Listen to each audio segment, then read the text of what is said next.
vero? Primerno so za karkoli. To je primerno za ves razpon od papeža do košatnega primitivca, da rečem, ki jih na srečo ni tako veliko na Twitterju. To je boljše, neko koliko toliko kultivirano okolje. V bistvu prek Twitterja papež lahko zelo široko množico nagovori. Mislim, da v prvi vrsti v Vatikanu tudi ta sredstva v ta namen poskušajo uporabiti. Pa slovenska cerkev se vam zdi, da zna izkoristiti ta potencial Twitterja? Kratko bi rekli, da bi reč dol pogledala. Zaenkrat, če ne. Hočemo nadškofa Zoreta na Twitterju. Ja, bomo sporočili. A ste vi, gospod Crnkovič, vi recimo, mislim, da imate več kot 12,000 sledilcev, ne? Ste zasledili še kakšnega drugega cerkvenega predstavnika razen sestre, ne vem, mogoče tega in da delovete kot Tvita? Ne, nisem. Moram reči, da ne. Verjetno zato ne, ker jih je manj in ker potrebna večja stopna ključa, da pride nekdo tak prikriža pot. Bi pa z veseljem, ja. Tako da spodbujam. Jaz vem, da nisem edina uršulinka, ki sem, potem je tudi društvo SKAM, večkrat pa skavti so tudi, da ne so katoliški bolj iskreni, pa so bolj take, bi se rekla, laiške organizacije, oblike mlajši tudi, ki so bolj prisotni kot pa uradni predstavniki. No, pa tudi direktor družine, vem, da je pa še marsikdo še kakšni novinarji se pojavljajo, tako malo specifika, bolj je podobno, ja, tisti, ki so v družbi, civilni družbi prisotni, se da tam na Twitterju oglasijo. V bistvu treba je vedeti, da ima tudi papež in papežev Twitter za sabo cel krog ljudi. Papež ne tvita samo. Treba povedati, da ravno zadnjič sem brala na en članek, o katerem je francoski dopisnik iz Vatikana opisuje papeževe ghostwriterje, v bistvu pisce, ki pišejo za njega. In tam napiše, da papež je sicer res navdihnjen od Svetega Duha, ampak to bi bilo pa tudi za njega pravič, da bi v enem tednu napisal govor, ki je bil za Evropski parlament, za Svet Evrope, za srečanje G20, pa še za neka komisija za hrano in kmetijstvo se je srečala, to bi bilo pa tudi za papeža malo pravič. Tako da v bistvu, ja, on ima za sabo v Vatikanu svetovalce, ki mu to pomagajo pripravljati. Sami konkretno tviti so izseki iz njegovih nagovorov, ki vsake toliko časa zberajo in jih potem seveda dajo njemu v pregled, preden se jih lansira tem 16 milijonom sledilcev. Pač seveda tudi vse ti nagovori, ki mu jih pripravljajo ostali, papež vedno tudi sam gre potem čez nje in se tudi sam lahko odloči, ali bo kaj še dodal, kaj spustil. Tako da tudi v Sloveniji bi se moral najbrž en krog ljudi s temo malo bolj konkretno ukvarjati, preden bi lahko načkov Twitterov. Je pa veliko primerov drugih kardinalov, načkov, škopov, ki uporabljajo Twitter kot eno normalno, sedaj normalno sodobno orodje komunikacije. Tako da možno je, zagotovo je možno. Crnkovič, vi ste aktivni tudi na Facebooku, pa me zanima, če nam lahko nakratko tako predstavite, kaj je tisto boljše, drugačno, kar ponuja Twitter? Nisem aktiven na Facebooku, imam sicer svoj profil, ampak ne objavljam ničesar aktivno, samo pač kar aktualno objavim druge, tam Facebook je dolgočasen, Twitter je bolj zanimiv, prej se razvija debata, tudi bolj zabaven, ta forma, ta kratkost, ki jo Twitter dovoljuje, omejuje, je tudi zelo fajn, to je za pisce to, da sem se skoraj da na novo naučil pisati, ker odkar, res da 6-7 let, se zavedam, da ni stavka, ki se ga ne bi dalo povedati na krajši način. Ne? Tudi 140 znakih. Ne?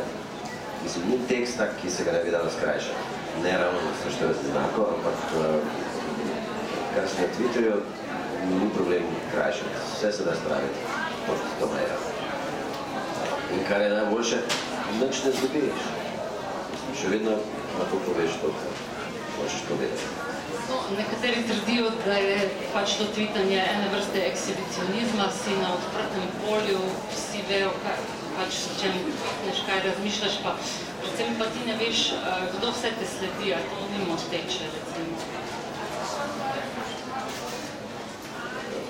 Veš že, oziroma lahko veš, ne?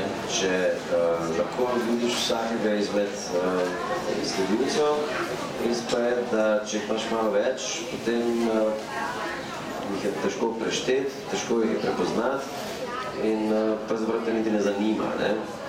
Zdaj, če človek vajen objavljanja pač že iz nekih drugih medijev, tudi bolj klasičnih, potem pač ne moraš tega nikoli vedeti, ne? Niti ni relevantno. Sploh o tem ne sprašuješ, ne? Pač ko nekaj tvitneš. Ne, pač človek, ki objavlja, vse jaz, pač ko nekaj objaviš, je to tam zunaj in s tem lahko ljudje delajo, kar hočejo. Seveda moraš biti pripravljen, da proti udarec, boš, da imaš trdo kožo, to velja tako za časopise, kolumne objavljene, kot za posamezne tvite. Tako da ta volatilnost teh tvitov, to pač ne spremeni kaj dosti. Tudi naše politike tvit zelo vznemirja, zelo radi se kregajo v tej sferi, ne? Ne, da se še raje se pa drugi kregajo z njimi, ne? In ne boste verjeli, ponavadi imajo celo prav, ne? Ker večina teh politikov objavlja kakšne irelevantnosti, milo rečeno, ne? Da ne rečem še kaj bolj brezveze. Verjetno imajo tudi oni kakšne, narekovajih, pastoralne namene s tem, ne? Da pač bi imali indoktrinirali koga z večnimi resnicami, ampak ponavadi so v tem zelo narodni, ker so precej napisani tudi. Tukaj bi se samo mogoče še navezala še na en ta fenomen. Družbeni mediji, predvsem Twitter, utrjujejo položaj najhitrejšega prenosnika in vira informacij. Zdaj so jih tudi že začeli klasični mediji v bistvu povzemati. Kaj to na dolgi rok pomeni za te klasične medije, ki so pač bolj počasni? Zdaj ne bi rad vedeževal, no, ampak te klasične medije bo razvoj teh omrežij in samih tehnologij verjetno povozil, ne, vse te tiskane, kako se nekaj prej šlo ceglot. Kaj bo nastalo namesto tega in kam se bo to razvilo, to je seveda bolj zapleteno vprašanje, ki se ne bi upal ugibati. Je pa seveda res, da Twitter že sam po sebi uspešno nadomešča medije same. Se v medijih ni več prav veliko pametnega za prebrati. Tako da to, da so informacije na Twitterju bolj lapidarne, zgoščene, kratke, nepopolne, te razlike med mediji, ki objavljajo dolge članke, ki se teh ne ljubi brati, ali pa niso niti vredni, da bi bili dolgi po količini in kvaliteti informacij, te razlike v bistvu ne opaziš. Predvsem pa je Twitter super zato, ker nadomešča te agencijske novice. Ti si na tekoče, ta wire feed, kot se reče v žargonu, to pač tako čez teleprinter, prelukljani trkovi, papirnati so, poznamo samo teleprinterist brati. Tako si danes tekoče na Twitterju, imaš lep timeline, samo scrollaš in vse zveš. Pravi moraš slediti. sem samo brala v zvezi s tem članke, ki so prav raziskovali uspešnost pa točnost Twitterja pa ostalih časopisnih prispevkov. In so rekla, da od začetka, ko se nek dogodek zgodi, da je Twitter na boljšem in tudi informacije, ki jih podajajo ljudje na Twitterju, so točno in relevantno.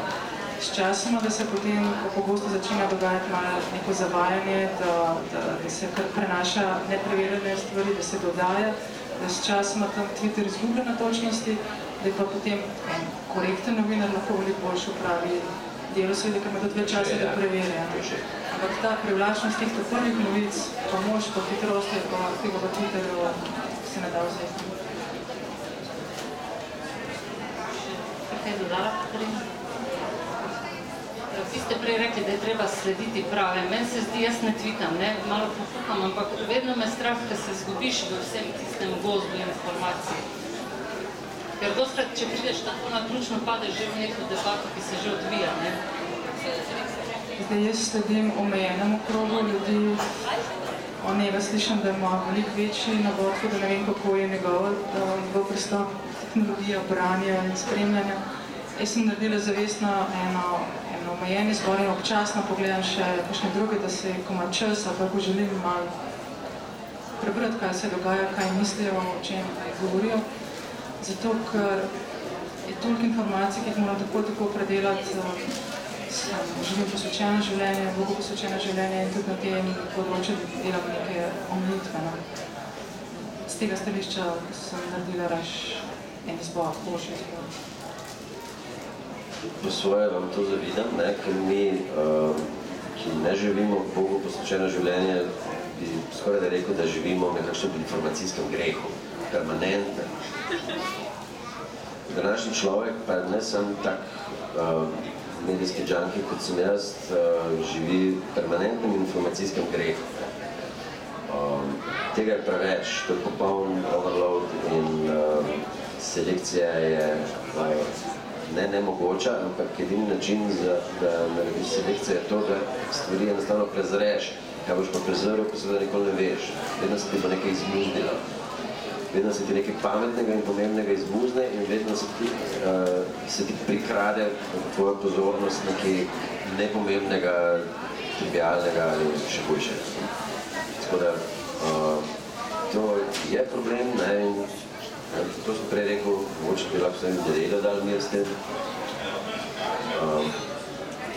Tako da, ampak nekako, mogoče se pa še učimo, kako s tem te informacije procesirati, dojemati.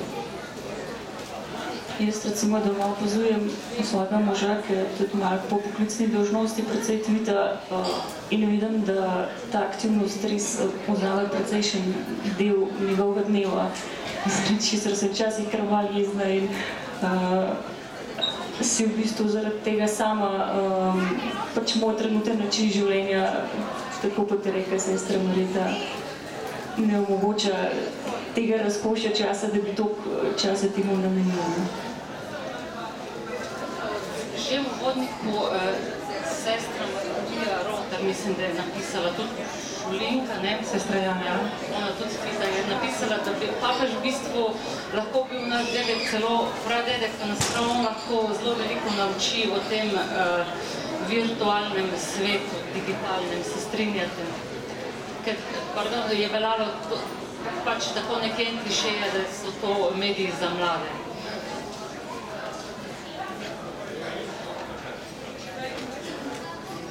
No, zdaj tudi mi dva nismo najmlajši več. Zdaj so samo številke. Ni samo za mlade, Zanimivo je, da na Facebooku so raje starejši, prečo starost uporabnikov na Facebooku je višja kot na Twitterju. Ni pa to samo za mlade, tudi stari se še lahko naučimo. Jaz pa drugače papeža si večkrat predstavljam, da je moj župnik, kot bi bil starata ali podobnega. Ker ima take nagovore, da čeprav je v Rimu, čeprav je prišel iz Argentine, Latinske Amerike, ampak še zmer bi bila zelo vesela, sem vesela, da imam možnost, da preberem, kako razloži Božjo besedo dnevno pri maši, ne možutno. V bistvu papež zna nagovoriti ene take zelo prijetne pozicije, se mi zdi, no ne ene pozicije visoke avtoritete, ampak te res ne govori kot človeka, no. Se mi zdi, da res že ta njegov prvi tweet, ki smo ga prej omenili, če ga preberem zdaj: dragi prijatelji, iz vsega srca se vam zahvaljujem in vas prosim, da še naprej molite zame. V bistvu tukaj je nakazal celotno to svojo smer, zadnji med prvimi. Neka velika ponižnost, in to je tisto, kar bi se po moje tudi veliko uporabnikov Twitterja in interneta nasploh lahko naučil. Mogoče tle bolj kot starost pride do izraza ta zmožnost osebnega dialoga, da znaš tako povedati, da poveš sočloveku ali skoro bi rekel nekomu, ki je kakor na ti, da tle ima on velik dar, čeprav drugi pripravljajo njegove tweete, ampak zajemajo iz tega, kar on pove. On je po eni strani pozval novinarje sploh ob svetovnem dnevu sredstev družbenega obveščanja, naj se pač poslužujejo pri svojem delu teh novih modernih tehnologij, obenem nas pa on sam poziva, da ne smemo ostati samo v virtualnem svetu. Se s tem strinjate najbrž tudi vi trije, da ne smemo ostati samo v virtualnem svetu, najbrž so pomembni tudi odnosi pravi. No, zdaj vsaj malo drugače bom brala tweete tudi mojega soseda, ki ga zdaj vidim v živo, tako da drži, da je dopolnilo, eno drugo dopolnilo. Ima mogoče kdo od vas kakšno vprašanje?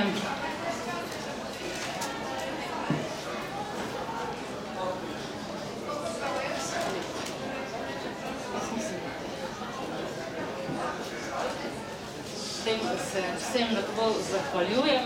Vas pa vabim, da si na naši stolnici, če seveda niste že na tweetu, kupite tweete v tej klasični tiskani obliki. Vam trem pa res lepa hvala, da ste si vzeli čas in bili danes tukaj z nami.